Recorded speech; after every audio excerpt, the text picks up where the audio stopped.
બધું મહારાજ સ્વામીનું છે, આપણા મા બાપ છે. એ પૃથ્વી પર આવ્યા અને અનંતનું બધાનું કામ થઈ ગયું. જો ભગવાન ના આવ્યા હોત તો આપણે ડોલમ ડોલ. એટલે સાંઈ બાપાએ બધાને યાદ કર્યા અને આપણા માટે દેહ ઘસી નાખ્યો, બધું કર્યું. પણ એમના અંતરમાં બધા માટે પ્રેમ હતા.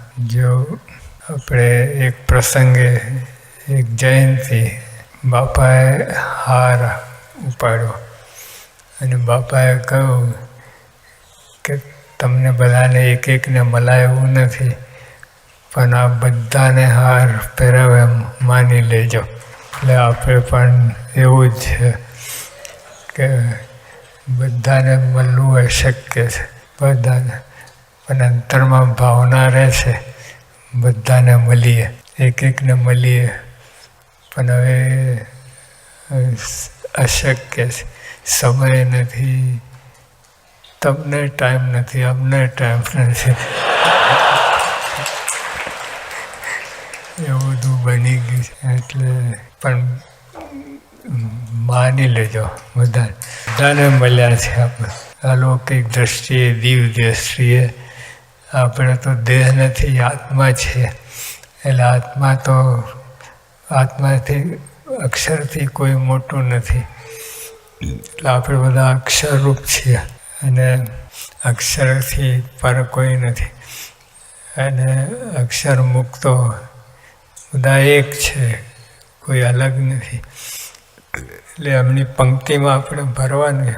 આજે ગમે એવા હોઈએ, વિષય લોપી નાખતા હોય, દોષો આપણે દમ કાઢી નાખતા હોય, બધું જ છે. પણ મહારાજ સ્વામી મળ્યા છે એટલે જીત છે, આપણી ખરેખર જીત છે. માયા પર થઈને બેઠા છે. મહારાજે કહ્યું કે આ કોઈ મનુષ્ય નથી, હરિભક્તો કોઈ મનુષ્ય નથી. અને અમે જે આ વાત કરીએ છીએ, જીભ ઝાલીને વાત કરીએ છીએ. જોઈએ છે એવું તો કહી શકતા નથી, પણ વિમુખને તો તલ માત્ર છે એ મેરું જેટલું લાગે. આવું એમ. એટલે મારા શું કહેવા માગે છે કે આ બધા દિવ્ય છે. મારા સંબંધમાં આવ્યા, મહારાજની ઉપાસના નિષ્ઠા થઈ, અક્ષર પુરુષની નિષ્ઠા થઈ, બધા દિવ્ય છે, બધા. અને એમાં દોષ પરઠીએ એ આપણી ખામી કહેવાય. અને એટલે મહારાજ કોઈ મનુષ્ય નથી. આ બહુ મોટી વાત છે. દેખાય છે મનુષ્ય જેવા, દેખાય છે મનુષ્ય જેવા. આપણું કામકાજ કેટલું બધું હોય, પેન્ડિંગ હોય, લબડતું હોય બધું, પણ તોય કોઈ મનુષ્ય નથી. આપણે પરથી પર છીએ. આપણે કેટલા જન્મના પુણ્યના અંતે આ સત્સંગ મળ્યો છે. સત્સંગ જેવી તેવી વાત નથી. સત્સંગ કેટલા જન્મના પુનઃ ભેગા થયા પછી સત્સંગ મળ્યો છે. એટલે સત્સંગને દ્રઢ કરીને પાકું રાખજો. ગમે એમ થાય, બીજું બધું તો આવે ને જાય, આવે ને જવાનું છે. આપણે આ અત્યારે સગાવાલા છે બધા, આ જન્મમાં તો બરાબર છે, બીજે જન્મે બધા ભેગા થવાના છો, કોઈ ક્યાં કોઈ ક્યાં કોઈ ક્યાં. એટલે એ બધું ખોટું છે. સાચું આ સત્સંગ જે આપણને મળ્યો, સત્સંગનો વારસો મળ્યો, સત્સંગ કરીએ છીએ, એ જ બધું સાચું છે. એટલે મહારાજે તો ખૂબ મહિમા કર્યો. મહારાજે કહ્યું અનંત બ્રહ્માંડનો રાજા હોય. એક બ્રહ્માંડનો રાજા એટલે કેટલું કહેવાય. આઇન્સ્ટીન ને ન્યૂટન ને બધા આવી ગયા ને એક બ્રહ્માંડ. મૃત્યુલોકમાં જ આવી ગયા તો, અને 14 લોક છે. અને બ્રહ્માંડ તો અણુ જેટલા છે ભગવાનની આગળ. એક અણુ, રાઈનો દાણો હોય એની અંદર બધું 14 લોકને બધું આવી જાય. એટલે મહારાજ ખાસ આપણને અહીં પધાર્યા તો આપણને મનુષ્ય જેવાય બનાવ્યા. નહીં તો મહારાજ કહે એકને સામર્થ્ય આપે તો બ્રહ્માંડો તોડી નાખે. એટલે મહારાજે છુપા રહ્યા અને આપણને છુપા રાખ્યા કે મૂળ છે સ્વભાવ ટાળવાનો છે, વાસના પ્રકૃતિ ટાળવાની છે, બીજું બધું પહોંચી રહેશે અને આ નહીં થાય. એટલે મહારાજે આ બધી યુક્તિ કરી છે, આપણને મનુષ્ય જેવા બનાવ્યા છે કે આપણે ચૂં કરીએ અને બહુ મોટું કામ થાય. સત્સંગ જે રહ્યા, સત્સંગ જેને મળ્યો અને દેવ ભવ બ્રહ્માદિકને આ સત્સંગનો જોગ નથી, ભલે ગમે હોય. અમે યોગી આપા ભેગા ભાદરા હતા. ભાદરા ઊંડ નદી, ત્યાં વળ છે મોટો. પછી યોગી આપા કહે કે આ દેવો અહીં આટા મારીને જતા રહે. તો અમે કહ્યું કે આઈને પગે લાગતા કેમ નથી? આટું મારીને જતા રહે. તો સ્વામી કહે કે ચોકી છે, આવી જ ના શકે. એટલે આ બહુ મોટી વાત છે. આપણને મળી ગઈ છે, સહેલાઈ છે, મળી ગઈ છે.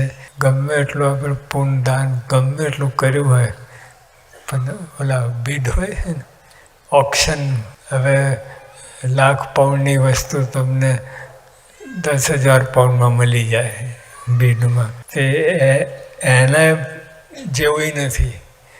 આપણે સાવ મફત મળી ગયો સત્સંગ, મારાની દ્રષ્ટિએ સાવ મફત.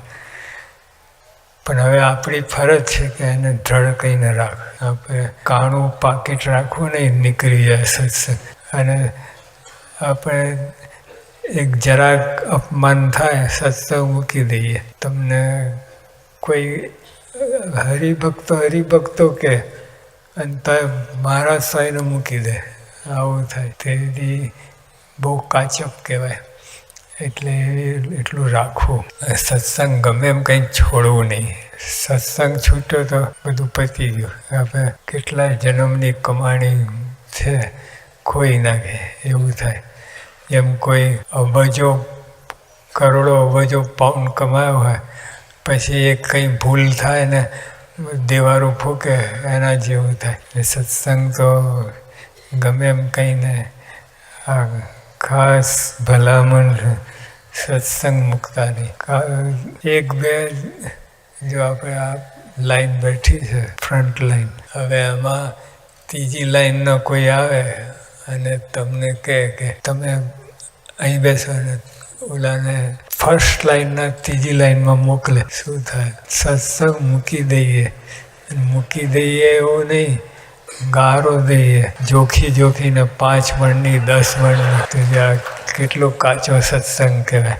સત્સંગ આપણે જોયા છે, મારાના વખતથી સત્સંગ જે રાખ્યા છે, ગમે એમ કહીને રાય હાલ બે હાલ થઈ ગયા હોય પણ સત્સંગ કહીને રાખ્યો છે. એટલે એવી રીતે સત્સંગ છે, બધું જ છે.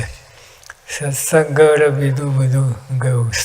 ભગવાનનો સંબંધ જ કટ થઈ જાય, આવી વાત છે. તો જો આપણે વાત કરતા હતા કે અનંત બ્રહ્માંડનો રાજા હોય, કેટલી મોટી વાત, અનંત બ્રહ્માંડનો રાજા, પણ સત્સંગ ના હોય તો એનું જીવન અલેખે છે. અનંત બ્રહ્માંડનો રાજા હોય પણ સત્સંગ ના હોય તો આપણે આ જે આપણને સત્સંગ મળ્યો છે કેટલી મોટી વાત. અનંત બ્રહ્માંડનો રાજા કરતા પર થઈ ગયા આપણે, પણ આ સત્સંગ તો મળ્યો પણ છૂટી જાય, લપસી જાય, કાણું પાકેટમાંથી સત્સંગ જતો રહે, એ બધું નહીં કરે. આપણે 2 પાઉન્ડ 10 પાઉન્ડ હોતો કેટલું સાચવીએ. ઓલા અમારે દેશમાં તો બંડી હોય ને એની અંદર મૂકી રહે. બસમાં ટ્રાવેલિંગ કરતા હોય ને, બસમાં તો 15 કલાકે હાથ ઓટોમેટિક જાય. તો એટલે આ 1000 પાઉન્ડને આપણે આટલું સાચવીએ છીએ. સત્સંગને કાંઈ દરકાર જ નથી કરતા, બહુ કાચું. એટલે સત્સંગ દ્રઢ કહી નાખે. સત્સંગ છે બધું જ છે, ભગવાન છે, અને ભગવાન છે એટલે આપણું બધું આવી ગયું. તો આ સત્સંગ કટ અને ભગવાનની સંબંધ કટ થઈ જાય. એટલે આપણે સત્સંગ માન અપમાન થાય, ગમે થાય, પણ સત્સંગ મૂકતા નહીં. સત્સંગ દ્રઢ કંઈ રાખે. એટલે આપણી જીત થઈ ગઈ. શાસ્ત્રીમાં કેટલો દાખલો કર્યો છે. એમના વખતમાં યોગી અપાન શાસ્ત્રીમાં પ્રમુખ સાહેબમાં કેટલો દાખલો કરે. અને આપણને બોલાવે છે, પગે લાગે છે, અને તો આપણે આમ રીસાઈએ, ઠરડાઈએ, મરડાઈએ. એવું ના કરો. દાસના દાસ થવાનું છે. તો સત્સંગની બહુ મજા આવે છે. દાસના દાસ થયો ને ખૂબ મજા આવે. બાપનો બાપ થયો તો ટલ્લે ચડે, એને કોઈ પૂછે નહીં. એટલે આપણે નમ્રતા, દિવ્ય ભાવ હોય, નમ્ર ભાવ હોય. અને સત્સંગ આજે તમે ડીલ કરો છો ને, બે બિઝનેસમેન હોય તો આમ નથી કરતા. ઘરમાં આ માલ લેવો તો લઈ લો, નહીં તો ઘટાડો. પગે લાગીને કેટલી ગરજ રાખીએ છીએ. તો સત્સંગ પણ એ ગરજ રાખવી તો આપણે કામ થઈ જાય. સહજાનંદ સ્વામી મહારાજ.